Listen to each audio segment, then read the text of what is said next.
Hi every one. നമ്മുടെ അടുത്ത topic എന്ന് പറയുന്നത് ലാംഗ്വേജ് ഡെവലപ്മെന്റ് ആണ്. ലാംഗ്വേജ് ഡെവലപ്മെന്റ് എന്ന് വെച്ചാൽ എന്താ? ആദ്യം നമുക്ക് ലാംഗ്വേജ് ഡെവലപ്മെന്റ് എന്ന് വെച്ചാൽ എന്താണെന്ന് നോക്കാം. ലാംഗ്വേജ് ഡെവലപ്മെന്റ് എന്ന് വെച്ച് കഴിഞ്ഞാൽ ഒരു കുട്ടി ഉണ്ടായി കഴിഞ്ഞിട്ട് ഏത് രീതിയിലാണ് ഭാഷ പഠിക്കുന്നത്, എന്താണ് അതിന്റെ പ്രോഗ്രസ്, അതാണ് ലാംഗ്വേജ് ഡെവലപ്മെന്റ് എന്നുകൊണ്ട് നമ്മൾ ഉദ്ദേശിക്കുന്നത്.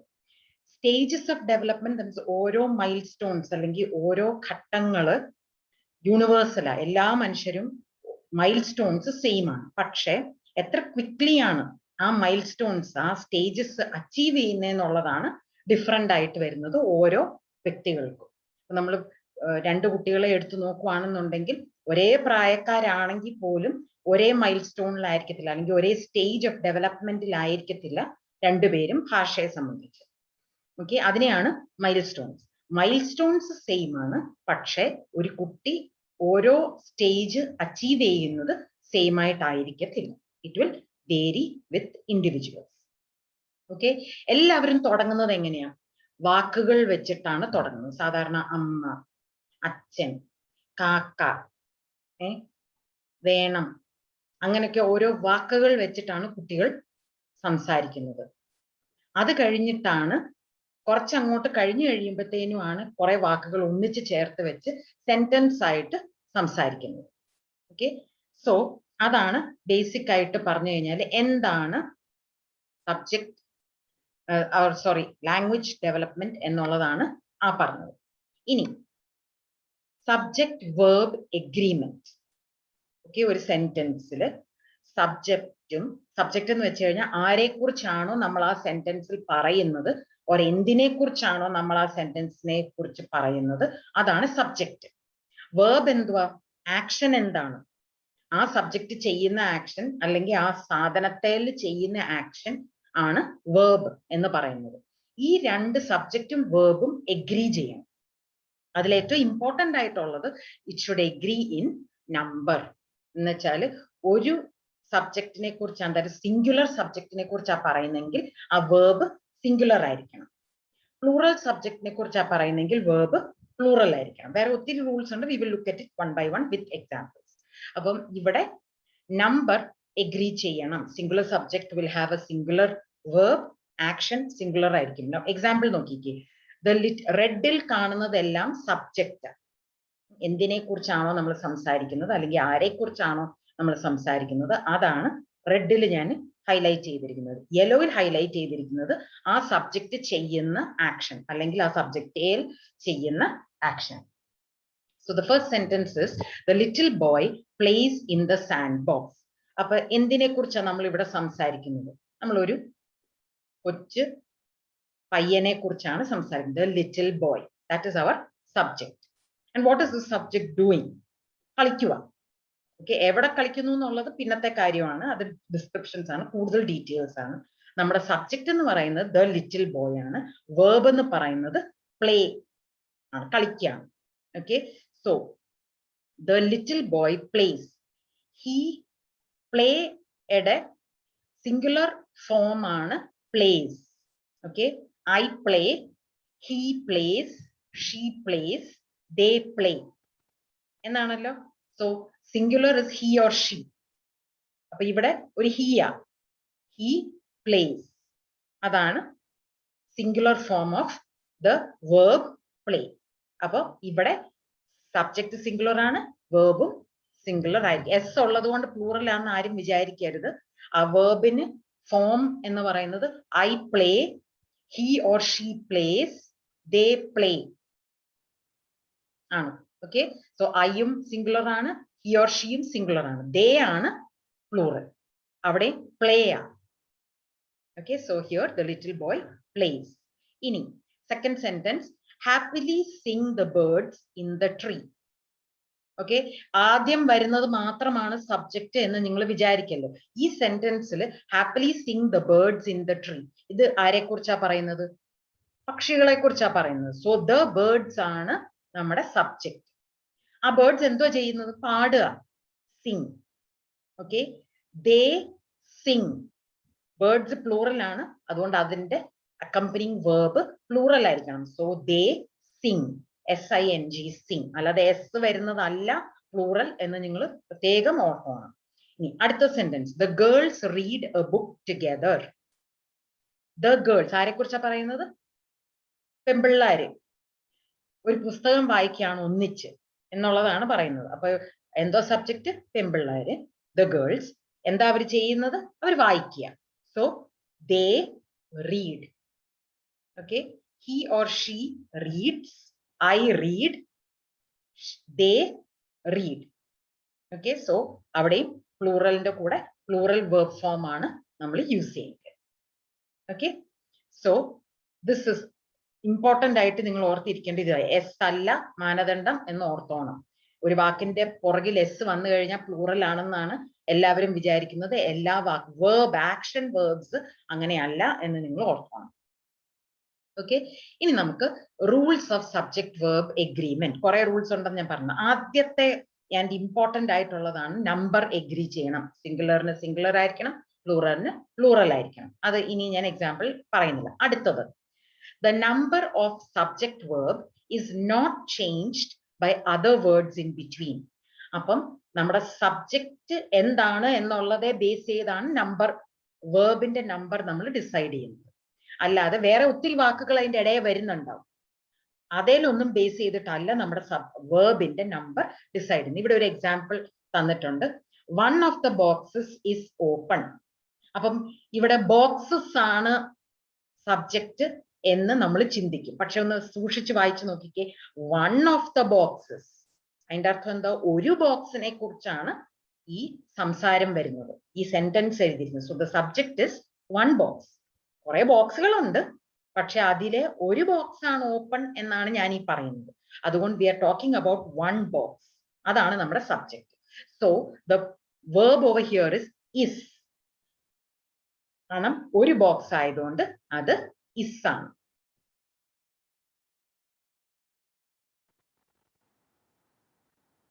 So one of the boxes is open. It is open എന്നുള്ളതാണ് ഇവിടെ വരുന്നത്. ഇനി അടുത്തത്, some subjects always take a singular verb. Someone in the game was hurt.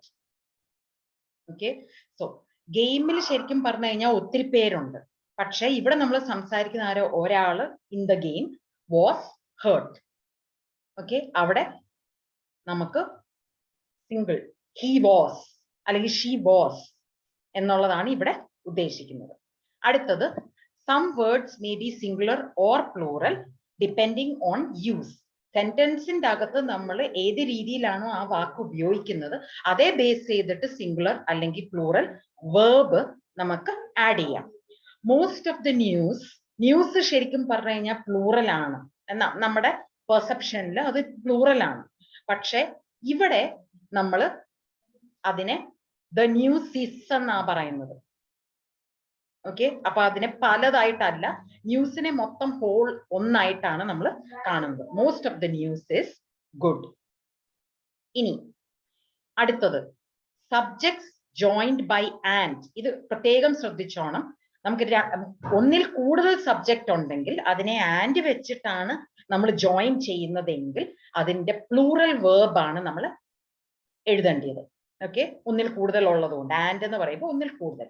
എന്നാൽ ഓർ അല്ലെങ്കിൽ നോർ യൂസ് ചെയ്യുവാണെങ്കിൽ അവസാനത്തെ സബ്ജക്റ്റ് ഏത് എന്തുവാ നമ്പർ ആണോ ആ നമ്പറിനനുസരിച്ച് വേണം നമ്മുടെ വേർബ് എഗ്രി ചെയ്യാനായിട്ട്.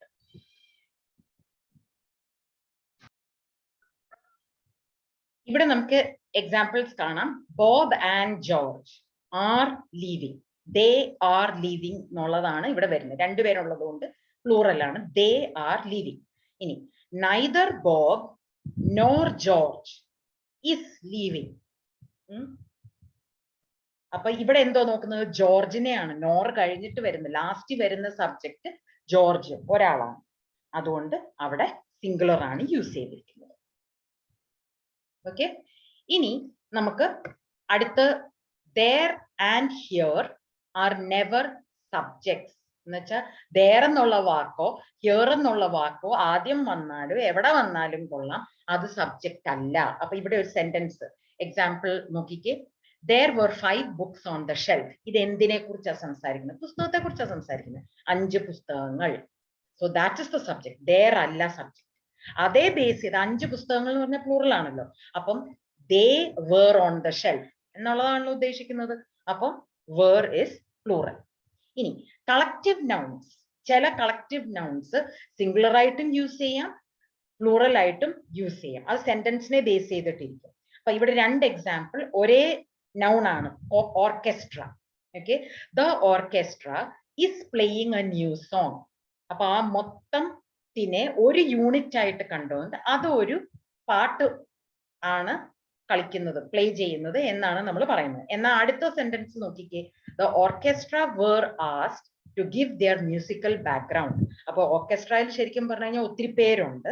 അവരുടെ മ്യൂസിക്കൽ ബാക്ക്ഗ്രൗണ്ട് തരണം എന്ന് പറഞ്ഞു കഴിഞ്ഞാൽ ഒരാളുടെ മ്യൂസിക്കൽ ബാക്ക്ഗ്രൗണ്ട് അല്ലല്ലോ, ഓരോരുത്തരുടെയും മ്യൂസിക്കൽ ബാക്ക്ഗ്രൗണ്ട് കൊടുക്കണം എന്നാണല്ലോ പറയുന്നത്. സോ ഈ കേസിൽ the orchestra is plural. All the people are looked at individual. എന്നാൽ ആദ്യത്തെ കേസിൽ ഓർക്കസ്ട്ര ഒരു പാട്ട് ഒന്നിച്ചാണ് കളിക്കുന്നത്, അതുകൊണ്ട് അതിനെ സിംഗുലർ ആയിട്ടാണ് എടുത്തിരിക്കുന്നത്. So in some places the orchestra is will come and in some places the orchestra were. പ്ലൂറലും സിംഗുലറും ഒരേ നൗണിന് വരാം, അത് ആ സെന്റൻസെ ബേസ് ചെയ്തിട്ടിരിക്കും. Okay, now some nouns are plural in form but singular in meaning. Mathematics എന്ന് പറയുന്ന വാക്ക്, most subjects, physics, അതൊക്കെ നമുക്ക് ശരിക്കും ഒരു ടോപ്പിക് വരുന്ന അല്ലല്ലോ. മാത്തമാറ്റിക്സിന് ഒത്തിരിയും ഏരിയാസ് ഉണ്ട്. ആ ഏരിയാസ് എല്ലാം കൂടെ വരുന്ന ജോയിന്റ് ആയിട്ട് കളക്റ്റീവ്ലി ആണ് നമ്മൾ മാത്തമാറ്റിക്സ് എന്ന് പറയുന്നത്. പക്ഷെ അതിനെ ഒരു സബ്ജക്റ്റ് ആയിട്ട് എടുക്കുമ്പോൾ it is one subject. Okay, that is why mathematics is an easy subject for some students. അത് എവിടെ ഏത് സെന്റൻസിലും ഈ സബ്ജക്റ്റ് ഹോൾ ആയിട്ട് നമ്മൾ അതിനെ റെപ്രസെന്റ് ചെയ്യുമ്പോൾ അത് സിംഗുലർ ആയിട്ടാണ് നമ്മൾ പറയുക.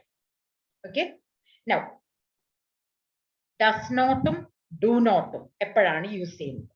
ഡസ് നോട്ട് യൂസ് ചെയ്യുന്നത് സിംഗുലർ സബ്ജക്റ്റിനും ഡു നോട്ട് യൂസ് ചെയ്യുന്നത് പ്ലൂറൽ സബ്ജക്റ്റിനും ആണ്. ഇവിടെ 2 എക്സാമ്പിൾസ് ഉണ്ട്. They do not like it. എന്തേലും ആയിക്കോട്ടെ, they do not like it എന്നാണ് പറയുന്നത്. അപ്പൊ കുറെ പേരുണ്ടെങ്കിൽ അവർക്ക് ഒരു സംഭവം ഇഷ്ടമല്ലെങ്കിൽ നമ്മൾ എന്തോ അതിനെ പ്ലൂറൽ ആണ് യൂസ് ചെയ്യുന്നത്, ഡു നോട്ട് ആണ് യൂസ് ചെയ്യേണ്ടത്. എന്നാൽ ഐ ഡു നോട്ട് ആണ്. He or she subject singular ആണ്, ഹി ഓർ ഷീ. അവിടെ നമ്മൾ എന്തോ യൂസ് ചെയ്യേണ്ടത്? ഡസ് നോട്ട് ആണ് യൂസ് ചെയ്യേണ്ടത്. ഓക്കെ, സോ സെന്റൻസിന്റെ I, he or she, they, ഇതാണ് നമ്മുടെ 3 ഫോംസ് ഓഫ് ദ വേർബ്സ്. ആ ഫോം ഏതാണോ സബ്ജക്റ്റ് സെന്റൻസ്, ആ സ്യൂട്ടബിൾ വേർബ് ആയിരിക്കണം നമ്മൾ യൂസ് ചെയ്യുന്നത്. സോ പ്ലൂറലിന് ഡു നോട്ടും സിംഗുലറിന് ഡസ് നോട്ടും ആണ് നമ്മൾ യൂസ് ചെയ്യുന്നത് ഫോർ എ സബ്ജക്ട്. ഇനി nouns like civics, mathematics, dollars, news, അതിനെല്ലാത്തിനും നമ്മൾ സിംഗുലർ ആയിട്ടാണ്, അതിനെ കളക്റ്റീവ് ആണെങ്കിൽ പോലും നമ്മൾ അതിനെ സിംഗുലർ ആയിട്ടാണ് വേർഡ്സിൽ, സെന്റൻസസിൽ റെപ്രസെന്റ് ചെയ്യുന്നത്. അതുകൊണ്ട് സിംഗുലർ വേർബ്സ് ആയിരിക്കണം അത് എപ്പോഴും എഗ്രി ചെയ്യുന്നത്. ഓക്കെ, അതിന്റെ കൂടെ വരുന്നത് എപ്പോഴും സിംഗുലർ വേർബ്സ് ആയിരിക്കും. ഇനി പേഴ്സണൽ പാസീവ് വോയിസ്.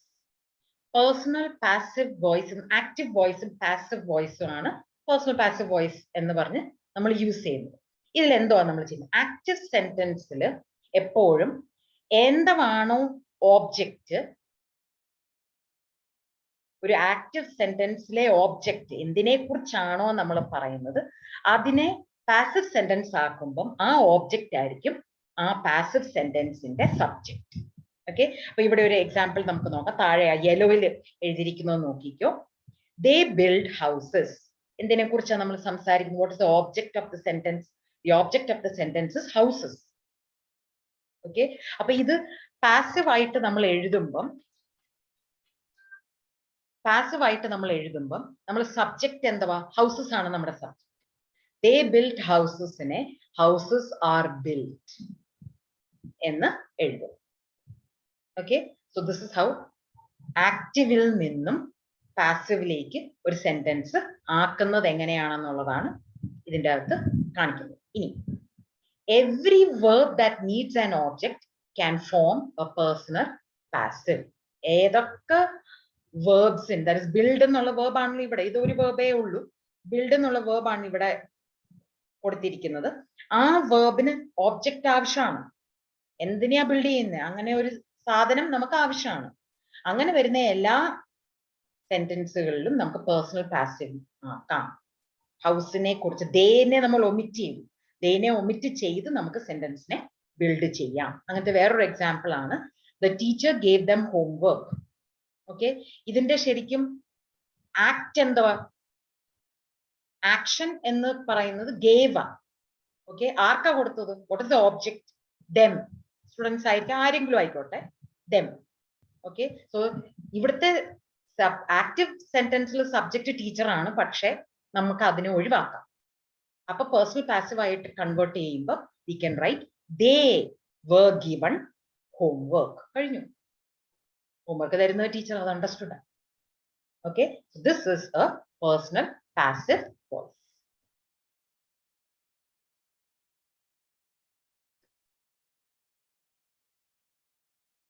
ഇനി നമുക്ക് അടുത്ത ടോപ്പിക് ന്യൂമറിക്കൽ അഡ്ജക്റ്റീവ്സ്. അഡ്ജക്റ്റീവ്സ് എന്ന് വെച്ചാൽ എന്താണ്? ഒരു നൗണിനെയോ ഒരു പ്രോനൗണിനെയോ ഡിസ്ക്രൈബ് ചെയ്യുന്നതാണ്. ഓക്കെ, അതിനെ കുറിച്ച് എന്തെങ്കിലും കൂടുതൽ പറയുന്നതിനാണ് അഡ്ജക്റ്റീവ്സ് എന്ന് പറയുന്നത്. ഇത് ന്യൂമറിക്കൽ അഡ്ജക്റ്റീവ്സ് ആണ്. അപ്പൊ എണ്ണത്തിനെ കുറിച്ച് ഡിസ്ക്രൈബ് ചെയ്യുന്ന വാക്കുകളാണ് numerical adjectives.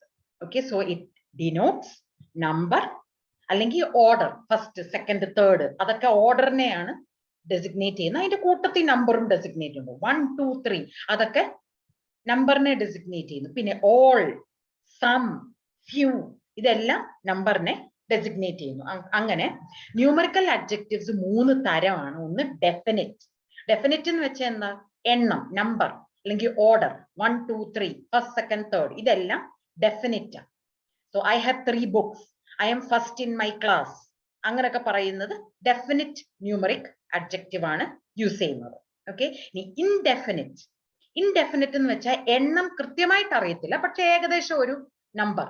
So some, few, a little, all, several ഇതെല്ലാം നമ്പറിനെ കുറിച്ചാണ് പറയുന്നത്, പക്ഷെ ഡെഫിനിറ്റ് അല്ല, എണ്ണം കൃത്യം എനിക്ക് അറിയത്തില്ല. Okay, so example, there are no birds on the tree today. Okay, no birds എന്ന് വെച്ചാൽ ബേർഡ്സ് ഇല്ല എന്ന് എനിക്കറിയാം, ഒരെണ്ണം പോലും ഇല്ലേ എന്ന് നമുക്ക് കൃത്യമായിട്ട് അറിയത്തില്ല. there are no birds, നമുക്ക് കാണാൻ പറ്റുന്നില്ല എന്നുള്ളതാണ്. എന്നാൽ അത് എണ്ണത്തിനെയാണ് സൂചിപ്പിക്കുന്നത്. മൂന്നാമതൊരു തരം ഡിസ്ട്രിബ്യൂട്ടീവ്. ഈ വാക്ക് നമ്മൾ ഉപയോഗിക്കുമ്പോൾ നമ്മൾ ആ പർട്ടിക്കുലർ ആക്ഷൻ ഏത് രീതിയിലാണ് സബ്ജക്ട്സിനെ ഡിസ്ട്രിബ്യൂട്ട് ചെയ്തിരിക്കുന്നത് എന്നുള്ളത് നമുക്ക് മനസ്സിലാകുന്നു. Okay, so words like each, every, either, neither ഇങ്ങനത്തെ വാക്കുകളാണ് നമുക്ക് ഡിസ്ട്രിബ്യൂട്ടീവ്. എക്സാമ്പിൾ കാണിച്ചിരിക്കുന്നത് every child needs love, each student gets a laptop. അങ്ങനെയൊക്കെ പറയുന്നത് നമുക്ക് ഡിസ്ട്രിബ്യൂട്ടീവ് ആണ്. ഏത് രീതിയിലാണ് ഡിസ്ട്രിബ്യൂട്ട് ചെയ്തിരിക്കുന്നത്, ഡിവൈഡ് ചെയ്തിരിക്കുന്നത് എന്നുള്ളതാണ് നമ്മൾ അവിടെ കാണുന്നത്. Okay, now we're going to the next topic, embedded sentences. embedded sentences ഉണ്ട്, embedded clause ഉണ്ട്. ഇതിന് റൂൾസും ഉണ്ട്. ഓക്കെ, ഒരു സെന്റൻസിന്റെ അകത്ത് വേറൊരു സെന്റൻസ് വരുന്നതിനാണ് embedded sentence എന്ന് പറയുന്നത്. നോർമലി നമ്മളൊരു സെന്റൻസ് വായിക്കുമ്പോൾ അതിന് ഒരു ഓവറോൾ ഒരു മീനിങ് കൺവേ ചെയ്തിട്ടുണ്ടാവും. അതിനെയാണ് മെയിൻ ക്ലോസ് എന്ന് പറയുന്നത്. പിന്നെ കൂടുതൽ ഡീറ്റെയിൽസിന് വേണ്ടി വേറെ കുറച്ച് വാക്കുകൾ നമ്മൾ ആഡ് ചെയ്തിട്ടുണ്ടാവും. അതിനെയാണ് embedded clause അല്ലെങ്കിൽ embedded sentence എന്ന് പറയുന്നത്. Okay, we are going to look at examples. ഒരു സെന്റൻസ് എന്ന് പറയുന്നത് എന്താ? അർത്ഥം വരണമെന്നുണ്ടെങ്കിൽ there should be a subject and there should be a predicate. Subject എന്താണ്? എന്തിനെ കുറിച്ചാണോ നമ്മൾ സംസാരിക്കുന്നത്, who or what or where, എന്തിനെ കുറിച്ചാണോ നമ്മൾ സംസാരിക്കുന്നത് അതാണ് സബ്ജക്ട്. predicate എന്താ? ആ സബ്ജക്റ്റിനെ കുറിച്ച് എന്താണ് നമ്മൾ സംസാരിക്കുന്നത്, what is our action, എന്താണ് നമ്മൾ എക്സ്പ്രസ് ചെയ്യുന്നത്, that is the predicate. Okay, so important information usually main clause ആയിട്ടും സപ്പോർട്ടിംഗ് ഇൻഫർമേഷൻ എംബഡഡ് ക്ലോസ് ആയിട്ടുമായിരിക്കും അല്ലെങ്കിൽ ഒരു ഡിപെൻഡന്റ് ക്ലോസ് ആയിട്ടുമായിരിക്കും നമ്മൾ കാണും. സോ ഇവിടെ ഈ ഒരു സെന്റൻസിൽ മെയിൻ ക്ലോസ് എന്താ എന്ന് നമുക്ക് ആദ്യം നോക്കാം. The angry bear howled ominously. Okay, ഇതാരെ കുറിച്ച് സംസാരിക്കുന്നത്? ബെയറിനെ കുറിച്ച് സംസാരിക്കുന്നത്. എന്താ ബെയർ ചെയ്തത്? ഹൗൾ ചെയ്തു. So what's a main clause? The bear howled. ഇതാണ് മെയിൻ ക്ലോസ്. പക്ഷെ എഴുതിയിരിക്കുന്നത് എന്തോ? The angry bear. ബെയറിനെ കുറിച്ച് ഒരു അഡ്ജക്റ്റീവ് ആഡ് ചെയ്തിട്ട് അതിനെ കുറിച്ച് കൂടുതൽ പറയുന്നത് ദേഷ്യം ഉള്ള ഒരു ബെയർ ഹൗൾ ചെയ്തു. എങ്ങനെ? ഓമിനസ്ലി, പേടിപ്പിച്ച്, ഓമിനസ്ലി മറ്റുള്ളവർ കേട്ടാ പേടി വരുന്ന രീതിയിൽ ഹൗൾ ചെയ്തു എന്നാണ് പറയുന്നത്. സോ ക്ലോസ് യൂസ് ചെയ്തിട്ടുണ്ട്. ആംഗ്രി, ഓമിനസ്ലി ഒക്കെ ക്ലോസ് ആണ്. ഇതൊക്കെ കൂടുതൽ മീനിങ് കൊടുക്കാൻ വേണ്ടിയിട്ട് ആഡ് ചെയ്തിട്ടുണ്ട്. ഓക്കെ, ഇനി ക്ലോസിൽ subordinate clauses embedded in a sentence. Clause കൂടുതൽ മീനിങ് കൊടുക്കുന്ന ക്ലോസുകൾ മെയിൻ ക്ലോസിന്റെ ഇടയിൽ ആഡ് ചെയ്തിരിക്കുകയാണ് ചെയ്തിരിക്കുന്നത്. യൂഷ്വലി എന്താണ്? ഇറ്റ് ബിഗിൻസ് വിത്ത്, എപ്പോഴും അല്ല, usually it will begin with which. So എനിക്ക് ഇങ്ങനെ the bear which was angry howled ominously എന്ന് എനിക്ക് വേണമെങ്കിൽ എഴുതാമായിരുന്നു. അത് കറക്റ്റാ, സെയിം മീനിങ് ആണ്. ഓക്കെ, ഹൂ ബിഗിൻ ചെയ്യുന്നത് വിച്ച്, ഹൂ, വേർ എന്നുള്ളത് യൂഷ്വലി ബിഗിൻ ചെയ്ത് കഴിഞ്ഞാൽ അത് ഒരു എംബഡഡ് ക്ലോസിനെ ആണ് സൂചിപ്പിക്കുന്നത്. ആൻഡ് ഈ ക്ലോസ് എന്തിനെ കുറിച്ചാണ് സംസാരിക്കുന്നത്? മെയിൻ നൗണിനെ കുറിച്ചോ പ്രോനൗണിനെ കുറിച്ചോ. ഹി, ഷീ, ഇറ്റ് ആണ് പ്രോനൗൺ. നൗൺ എന്ന് പറയുന്നത് ആക്ച്വലി ആ ബെയർ, ഗേൾ അങ്ങനെയൊക്കെ പറയുന്നത് നൗണ്. ഓക്കെ, അതാണ് ഇവിടെ എന്തിനെ കുറിച്ചാണോ നമ്മൾ സംസാരിച്ചത്, സബ്ജക്ട് എന്താണോ അതിനെക്കുറിച്ച് കൂടുതലായിട്ട് പറയാൻ വേണ്ടിയിട്ടാണ് നമ്മളൊരു എംബഡഡ് ക്ലോസ് യൂസ് ചെയ്തത്. ഇനി രണ്ട് തരം എംബഡഡ് ക്ലോസ് ഉണ്ട്. നോമിനൽ ക്ലോസും റിലേറ്റീവ് ക്ലോസ്. നോമിനൽ ക്ലോസ് ആണെന്നുണ്ടെങ്കിൽ it will begin with for, that, from, being, etcetera. Okay, അതിനെക്കുറിച്ച് എന്തെങ്കിലുമൊക്കെ പറയുമ്പോൾ നമ്മളത് for, that, from, where, being. ഈ റിലേറ്റീവ് ക്ലോസ് ആണെന്നുണ്ടെങ്കിൽ സബ്ജക്റ്റെ ഡിപ്പെൻഡ് ചെയ്ത് നമ്മൾ വരുന്ന ക്ലോസ് ആണെന്നുണ്ടെങ്കിൽ which, where, who, whom, whose, ആ വാക്കുകൾ വരുന്നതാണ് റിലേറ്റീവ് ക്ലോസ്. അതിനെക്കുറിച്ച് കൂടുതൽ നമ്മൾ ഡീറ്റെയിൽഡ് ആയിട്ട് പറയും. We will be looking at examples. Okay, ഇനി എങ്ങനെയാണ് കറക്റ്റ് ആയിട്ട് ഒരു എംബഡഡ് ക്ലോസ് എഴുതേണ്ടത്? കോമ വെച്ചിട്ട് വേണം ഒരു എംബഡഡ് ക്ലോസിനെ നമ്മൾ ഇടാനായിട്ട്. ഓക്കെ, സോ ഈ എക്സാമ്പിൾ നമുക്ക് നോക്കാം. എക്സാമ്പിളിന്റെ അകത്ത് the giraffe who was the tallest in the zoo towered over the other animals. ശരിക്കും എന്താ നമ്മൾ പറയുന്നത്? Giraffe towered over the other animals. ഭയങ്കര ടോൾ ആണ്. ഇത് മെയിൻ ക്ലോസ്. കൂടുതൽ നമ്മൾ എന്താ പറയുന്നത്? who was the tallest in the zoo. അതൊരു എംബഡഡ് ക്ലോസ്. അത് എംഫസൈസ് ചെയ്യാണ് ജിറാഫ് was the tallest. ഇത് who എന്നുള്ള വാക്ക് യൂസ് ചെയ്തിട്ടാ. So this is a relative clause. Okay, so ഈ രീതിയിലാണ് രണ്ട് കോമയുടെ ഇടയ്ക്കാണ് നമ്മൾ എംബഡഡ് ക്ലോസ് യൂസ് ചെയ്തിരിക്കുന്നത്.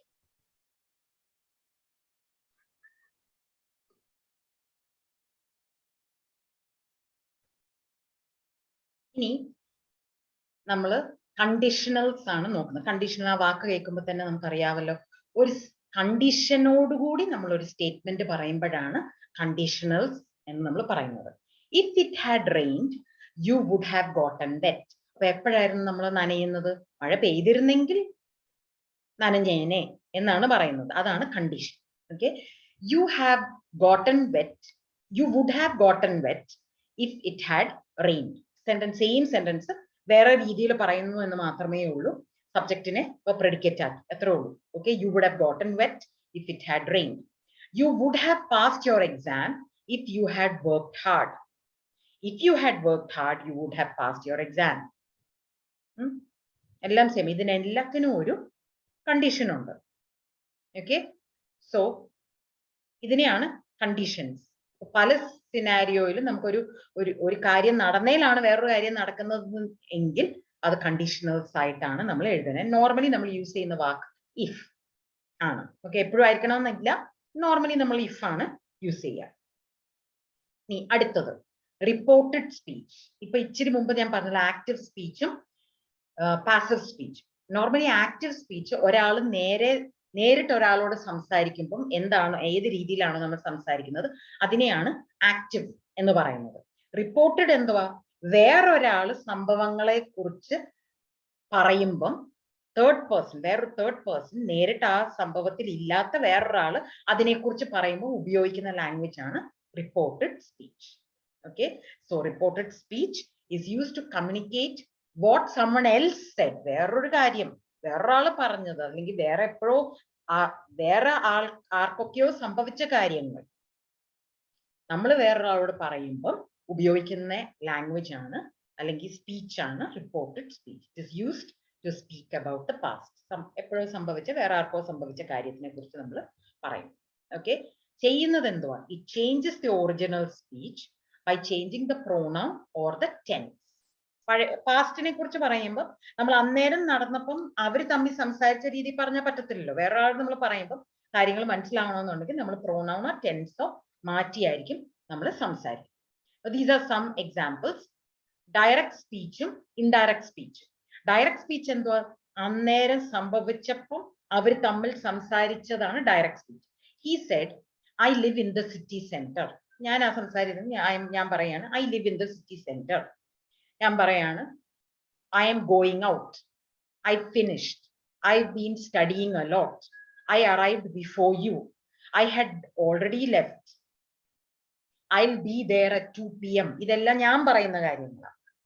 ഓക്കെ, ഇനി വേറൊരാള് ഞാൻ പറഞ്ഞത് വേറൊരാളോട് പറഞ്ഞു കൊടുക്കുക. ഓക്കെ, അപ്പൊ ഞാൻ ഇതെല്ലാം സംഭവിച്ചത് എനിക്കാണ്. എന്റെ മോള് പറയാണ് my mother lives in the city center എന്നല്ലേ പറയാൻ പറ്റത്തുള്ളൂ. She lives.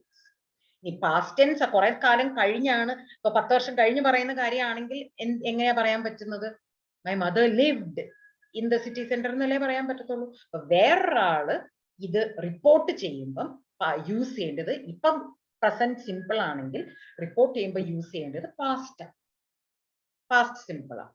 പ്രസന്റ് കണ്ടിന്യൂസ് ആണെങ്കിൽ പാസ്റ്റ് കണ്ടിന്യൂസ് യൂസ് ചെയ്യും.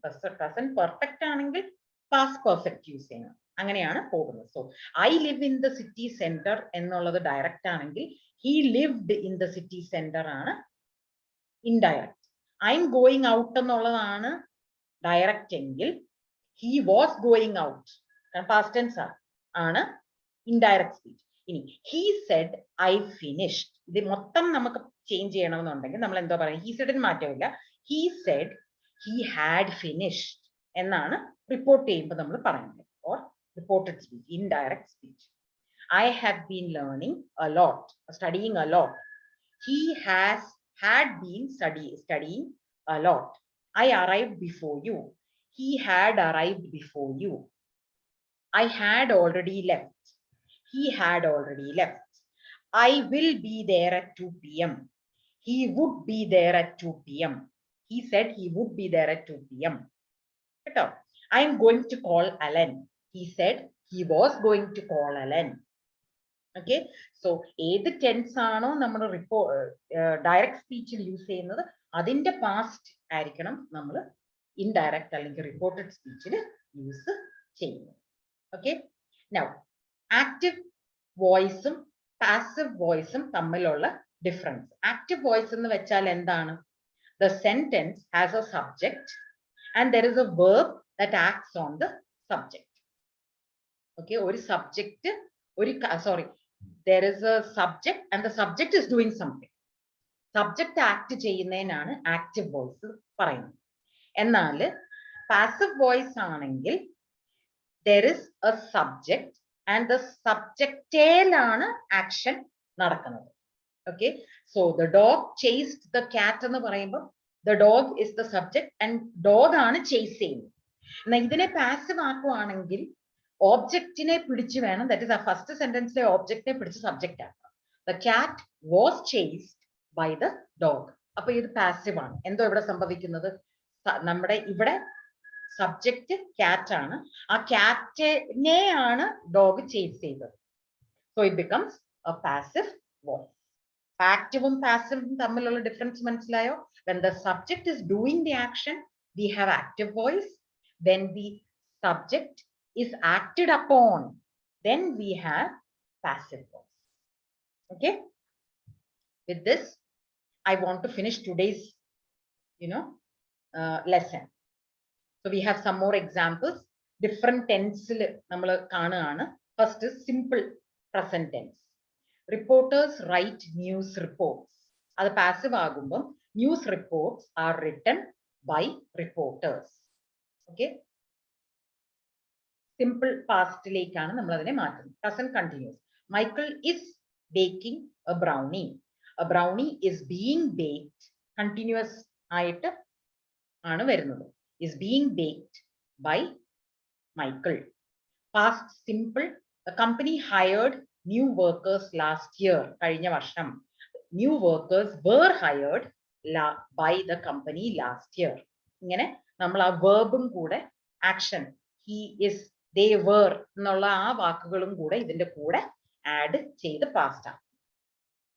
അത്രേ മാത്രമേ ഉള്ളൂ. So you can look at all the tenses. The salesman was helping the customer. The customer was being helped by the salesman. They have already discussed the book. The book has already been discussed by them എന്ന് വേണമെങ്കിൽ add ചെയ്യാം. Okay. He has delivered the letters. Personal passive ആയിട്ടാണ് ഈ തൊട്ട് മുമ്പുള്ള sentence എഴുതിയിരിക്കുന്നത്. He had delivered the letters. The letters had been delivered. ആ same had എന്ന് പറയുമ്പോൾ had been തന്നെ വരണം കേട്ടോ. The company will hire, will be hired. Has to deliver, have to be delivered. Must deliver, must be delivered. Okay. So objectനെ നമ്മൾ subject ആക്കി and ആ particular action വേർബിനെ നമ്മൾ കണ്ടിന്യൂസും ആക്കും. അഡ്ജസ്റ്റ് ചെയ്യുന്നു, പാസ്റ്റിലേക്ക് adjust. Okay. Now with this I am going to stop today's lesson. Next topic we will do in the next class. Thank you. As usual, don't forget to like and subscribe. And if you have any doubts, feel free to contact me.